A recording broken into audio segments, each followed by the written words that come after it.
Right and left atrial abnormality in ECG Part 2 Heart&Techy.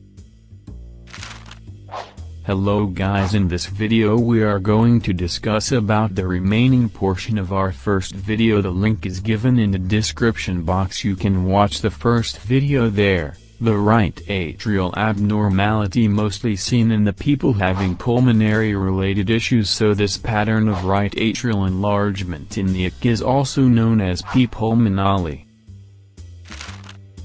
Causes of right atrial enlargement are pulmonary arterial hypertension, cor pulmonale, dilated cardiomyopathy, atrial septal defect, tricuspid stenosis and pulmonary stenosis. What are the changes associated with left atrial enlargement? Like a right atrial abnormality, left atrial enlargement is clearly visible in the two leads in the ECG, lead 2 and V1. In lead 2, due to the dilated atria, it takes a lot of time to spread the atrial depolarization in left atrium, so the second half of P wave will be prolonged. As a result, there will be notched P wave will be seen in lead 2. This pattern is also known as P mitral because P mitral first observed in patients having mitral valve disease. In lead V1, P wave will be biphasic in pattern due to left atrial abnormality. The amplitude and duration of negative component of V1 will be increased.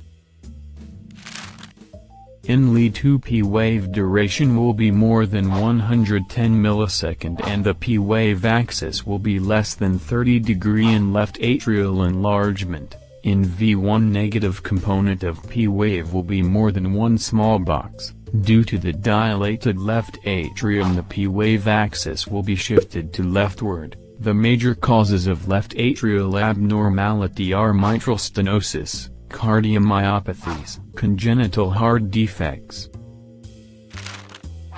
Biatrial enlargement is diagnosed when the criteria of both right and left atrial enlargement are present on the same ECG. Combined right and left atrial enlargement occurs in feces conditions. These are the key points in diagnosing right and left atrial abnormality.